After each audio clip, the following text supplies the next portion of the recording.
ಸಜ್ಜನ ಬಂಧುಗಳೇ, ನೊಂದ ಮನಸ್ಸಿಗೆ ಸಂಜೀವಿನಿಯಾಗಿರುವ ಈ ಧ್ವನಿಗೆ ನಿಮ್ಮದೊಂದು ಲೈಕ್ ಇರಲಿ.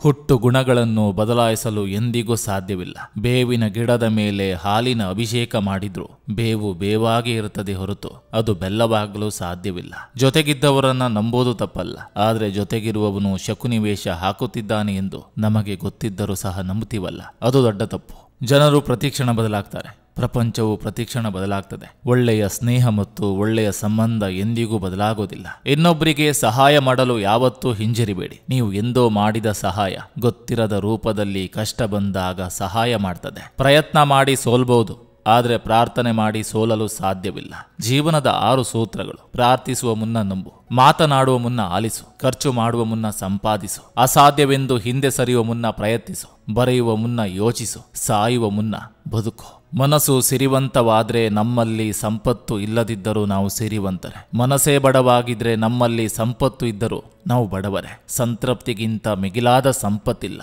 ನಾವು ಬೆಳೆಯುವುದರ ಜೊತೆಗೆ ನಮ್ಮ ಹಾಗೆ ಇರುವವರನ್ನ ಬೆಳೆಸುವುದು ನಮ್ಮ ಜೀವನದ ಮೌಲ್ಯವನ್ನ ಹೆಚ್ಚಿಸುತ್ತದೆ. ಸಮಯಕ್ಕೆ ಸರಿಯಾಗಿ ಉಪಯೋಗವಾಗದ ಹಣ, ಹಸಿವಿಲ್ಲದ ಊಟ ಹಾಗೂ ಪರೋಪಕಾರವಿಲ್ಲದ ಜೀವನ ವ್ಯರ್ಥ.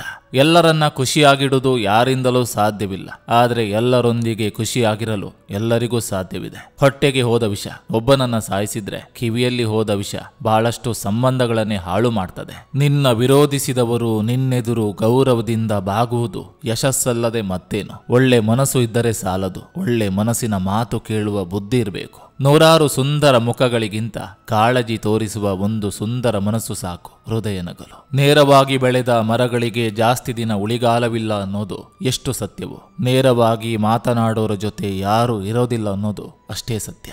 ನಾವು ಪ್ರಬುದ್ಧರಾಗುವುದು ನಾವು ಅನುಭವಿಸಿದ ನಷ್ಟದಿಂದ, ನಮಗಾದ ವಯಸ್ಸಿನಿಂದಲ್ಲ. ನಮ್ಮ ಮನಸ್ಸು ನೋವಿನಲ್ಲಿದ್ದಾಗ ನಗುವುದನ್ನು ತಿಳಿದುಕೊಳ್ಳೋಣ. ಇತರರ ಮನಸ್ಸು ನೋವಿನಲ್ಲಿದ್ದಾಗ ನಗಿಸುವುದನ್ನು ಕಲಿತುಕೊಳ್ಳೋಣ. ನಾವು ಮಾಡುವ ಕೆಲಸದಿಂದ ನಮಗೆ ಆತ್ಮ ಸಂತೋಷ, ಆನಂದ ಸಿಕ್ಕರೆ ಅದೇ ಪರಿಪೂರ್ಣತೆ. ಹಣ ನೋಡಿ ಕೊಡುವ ಬೆಲೆ, ಅಂದ ನೋಡಿ ಹುಟ್ಟೋ ಪ್ರೀತಿ, ಆಸ್ತಿ ನೋಡಿ ಒಂದಾಗೋ ಬಂಧುಗಳು ಹೆಚ್ಚು ಕಾಲ ಉಳಿಯೋದಿಲ್ಲ. ಒಳ್ಳೆಯ ವ್ಯಕ್ತಿತ್ವವೇ ಮನುಷ್ಯನ ನಿಜವಾದ ಆಸ್ತಿ. ಸ್ಮಶಾನ ಪ್ರಶಾಂತವಾಗಿರಲು ಕಾರಣ ಇಷ್ಟೇ, ಅಲ್ಲಿ ಮನುಷ್ಯನ ಅಹಂಕಾರ ಮೌನವಾಗಿರುತ್ತದೆ. ನಮ್ಮ ಆಸೆಗಳಲ್ಲಿ ಬಹುಪಾಲು ನಮ್ಮ ಸುತ್ತಮುತ್ತಲಿನವರನ್ನ ನೋಡಿ ಬಯಸಿದಂಥವುಗಳೇ. ವಿವೇಚನೆ ಇಲ್ಲದೆ ಎಲ್ಲವನ್ನು ಬಯಸಿದ್ರೆ ಇದ್ದ ನೆಮ್ಮದಿಯೂ ಕೆಡ್ತದೆ. ಸಜ್ಜನ ಬಂಧುಗಳೇ, ಇದು ಇಂದಿನ ಸಂಚಿಕೆ ಅಂತ ಹೇಳ್ತಾ, ಈ ಸಂಚಿಕೆ ನಿಮ್ಗೆ ಇಷ್ಟವಾಗಿದ್ರೆ ದಯವಿಟ್ಟು ಒಂದು ಲೈಕ್ ಮಾಡಿ, ಜೊತೆಗೊಂದು ಕಮೆಂಟ್ ಮಾಡಿ. ಮತ್ತೆ ಮುಂದಿನ ಸಂಚಿಕೆಯೊಂದಿಗೆ ಅತಿ ಶೀಘ್ರದಲ್ಲಿ ನಿಮ್ಮನ್ನ ಭೇಟಿ ಆಗ್ತೇನೆ. ನಿಮ್ಮೆಲ್ಲರ ಮನಸ್ಸು ಪ್ರಶಾಂತವಾಗಿರಲಿ ಅನ್ನೋದು ಈ ವಾಹಿನಿಯ ಉದ್ದೇಶ.